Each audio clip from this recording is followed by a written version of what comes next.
Welcome back, Devils fans, and tonight I pose a simple question to you all. And that question is, have you turned on Timo? The chatter's getting loud, understandably so. I'm getting a lot of texts and messages from friends and other Devils fans and things talking about Timo, and people have been saying that I've been ignoring the topic, which I wasn't. This has been in the works for quite a while. But tonight I just ask you all, have you turned on Timo? Obviously, not having a great season after signing the big extension with our New Jersey Devils. And before I give my thoughts and opinion, I would like to just present the facts at first. But what led to this was I was seeing a lot of trolling, or whatever you want to call it, negativity and criticism online. And it's kind of amped up over the past week. I feel like it's almost at a fever pitch. So the first comment I saw that led me to go down this path was, here's one comment. I'll be honest, I thought we fleeced Greer, the GM of the Sharks. I have it backwards. Zetterlund is playing great, as is Nikita, and Timo is garbage. Wow. I mean, I saw that graphic, and the comment was actually in a graphic just like the one I'm showing here. It was just like that. Very eye-grabbing and very pronounced. Strong words. But let's just look at Zetterlund's numbers real quick. 8 goals and 4 assists for 12 points in 31 games. Not earth-shattering numbers, but it's one more point than Timo currently has on the year. Obviously, he missed some time with injury, and it's not a fair apples-to-apples comparison. But just to check in on Zetterlund, 8 goals and 4 assists for 12 points in 31 games played. I mean, you can't. I think people root for these guys to fall off a cliff. Like when we trade guys, they want them to go to another team and never to be heard from again. I mean, some of these guys we're trading over the past few years, they're decent players, and if they get an increased role and increased ice time and more opportunity on another club, they're going to put up numbers. I mean, that's just the reality. Hindsight's 20/20 when people go back and evaluate trades. But Zetterlund was a casualty of our super depth that we had here. He wasn't going to get a chance with all the weapons we have on the roster, and that's just the reality. It was just it made sense for both clubs at the time. And then we go to another comment. Anybody else notice Meier playing like complete poop emoji? Where is the bull in quotes we thought we were getting? He's weak on the puck and constantly turns it over. So I just saw millions of comments like this. I'm going to spare everybody some time in the video. This is already going to be pretty long as I'm digging in pretty deep. But I'll spare you all the other comments. But, endless amounts of comments like this on every forum, group, anything about Devils. You see this type of stuff. And so I really want to just look at everything as a whole to really fairly assess the situation. And so here we take a look at Timo Meier's career numbers in San Jose prior to being traded to our New Jersey Devils. He had 316 points in 451 games played, regular season that is, for an average of 0.7 points per game, which extrapolated over the course of a season is 57 points over an 82-game season. So on pace, 57 points. I think when the Devils traded for him, if you look at his last 2 seasons here, 21-22 and 22-23, in 21-22, he had 76 points in 77 games. And then in 22-23, prior to getting traded to us, he had 52 points in 57 games. So he's damn near a point-a-game player. I think that's what everyone was hoping for. Everyone was expecting when we made the deal for him, to have production like his most recent years. But over the course of his career, he was a 0.7 point per game guy. Still not bad by any stretch of the imagination. And then let's look at his postseason numbers. He had 20 points in 30 games over 2 playoff runs. 17-18, he had 5 points in 10 games for 0.5 points per game average. In 18-19, he had 15 points over 20 games, 0.75 point per game average for an overall blended average of 0.66 points per game, scoring 20 points in 30 games. Pretty close to the career numbers there. And again, decent production for any player. And then he comes over to the New Jersey Devils and plays 21 games in the regular season for us last year, scoring 9 goals and 5 assists for 14 points. 14 points in 21 games comes out to 0.66 again, or 0.6 repeating for you math nerds. There it is again. Very similar numbers to what we had looked at previously, and that would be 55 points over an 82-game season. So when he came here in the regular season, very close to what he was doing over the course of his career. Not drastically different. And then we get to our playoffs last year, where he did have a disappointing playoff, as did a lot of guys in the team. And, it was a short playoff, his first playoff with the club. 4 points in 11 games, 0.36 points per game for Timo. Not great, but, first playoff, what are you going to do? and hope for better days. And now we come to this season. He has 11 points in 22 games played, which is 0.5 points per game. Even the mathematically challenged could grasp that. And that's on pace for 41 points over an 82-game season. So again, now this is where, this is where all the criticism is coming in. He signed a big deal. We're paying him tons of money. What's going on? And fans are unhappy with the production, and rightfully so. I mean, that's not great numbers. And we were all expecting far more from Timo on the year.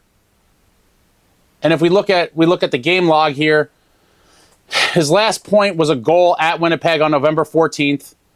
He obviously missed a couple weeks, a little more than a couple weeks there with that injury. And he came back on December 1st. And since then, he's been pointless in 8 games.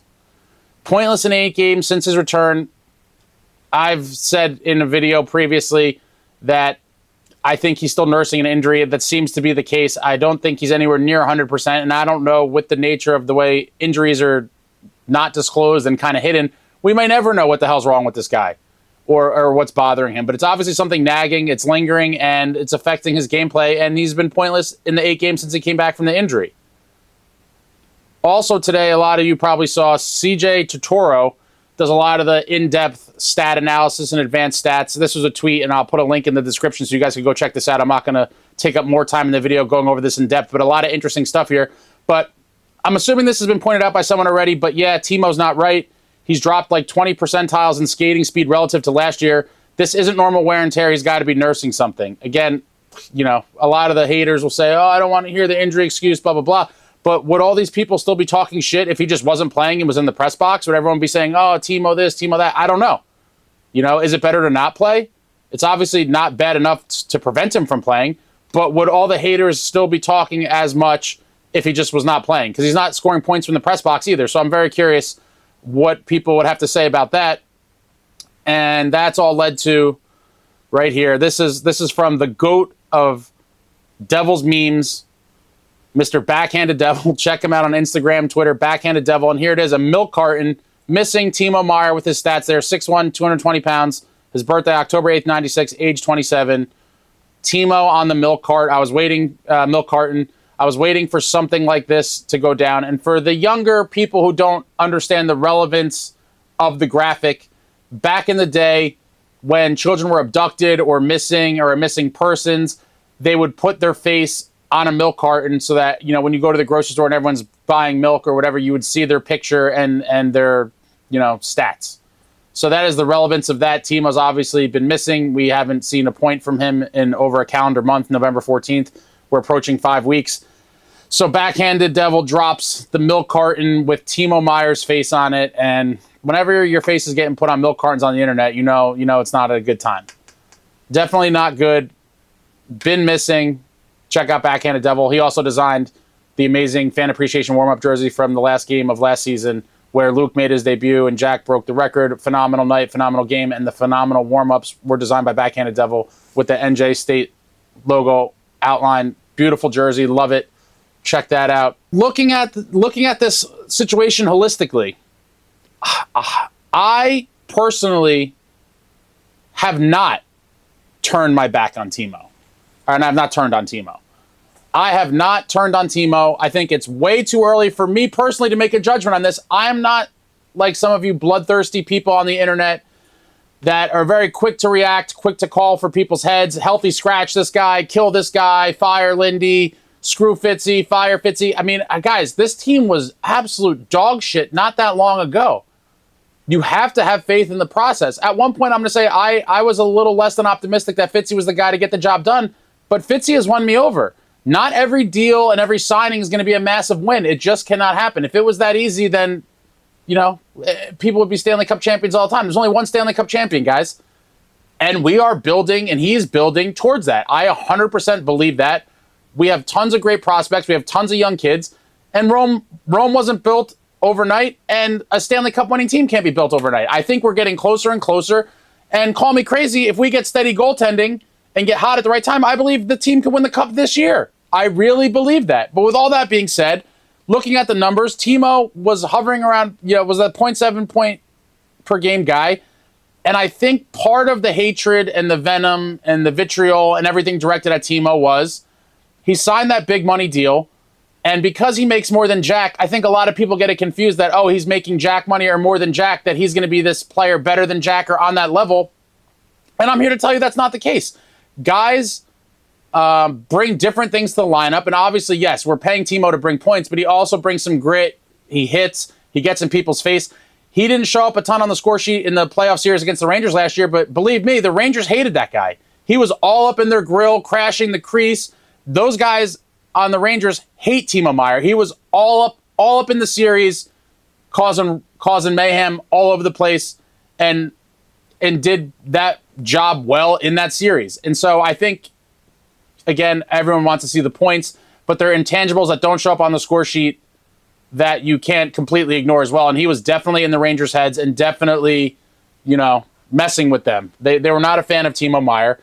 And beyond the contract situation, I also think there was a lot of hoopla. There was a lot of hoopla around the signing, and it kind of reminded me of like the Kovalchuk time when we acquired Kovalchuk and then we were trying to sign him before the league screwed us and blah, blah, blah. It's a whole nother rant for another day. But I do believe maybe the level of excitement and attention, media attention, fan attention, all of that, I think may have played a part in not giving fans the proper expectations. I think people expected a lot. Now, me personally, I was hoping to get a guy who's going to bring toughness, crush people, crash the net, and bring that kind of old school power forward game that we did not really have on the roster. And I realistically was hoping for, 70 to 80 point seasons out of him. I really did, whether it was 30-40, 40-30. He scored his 40th goal as a New Jersey Devil and hit that mark for the first time last season.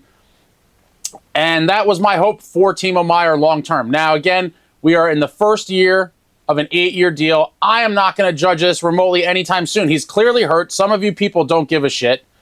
I'm not that heartless, but a lot of you guys out there are super bloodthirsty. Super, super bloodthirsty. I'm not calling for his head, and I've not turned on him. I believe he will right the ship, but he's clearly hurt right now, and I have to see how it all plays out. I have his actual, above my head in the background there, his playoff helmet from last year. His playoff worn helmet, that is. And I like Timo. I wanted us to get him in the trade, and I wanted us to sign him long term. So I have not turned my back on him yet. I do believe when healthy, he brings an element to the team that we don't have really anywhere else. And he's not a fun guy to play against. I'm sure a lot of the guys on other teams really don't like matching up against him because he is a bull. He does smash people. He is fast. He has a great shot. He's a good player when healthy, and he's obviously not healthy right now. So I am reserving judgment for quite a while on this one. I expect the comments to get rather ugly. Let's try to keep it as cordial as possible and not pile on and make it completely disrespectful. After all, this man is a human being, and he deserves some level of respect. I don't think that athletes are above criticism, but some of the things you guys are saying, I think, are a little bit over the line, honestly, about Timo. He deserves a basic human level of respect.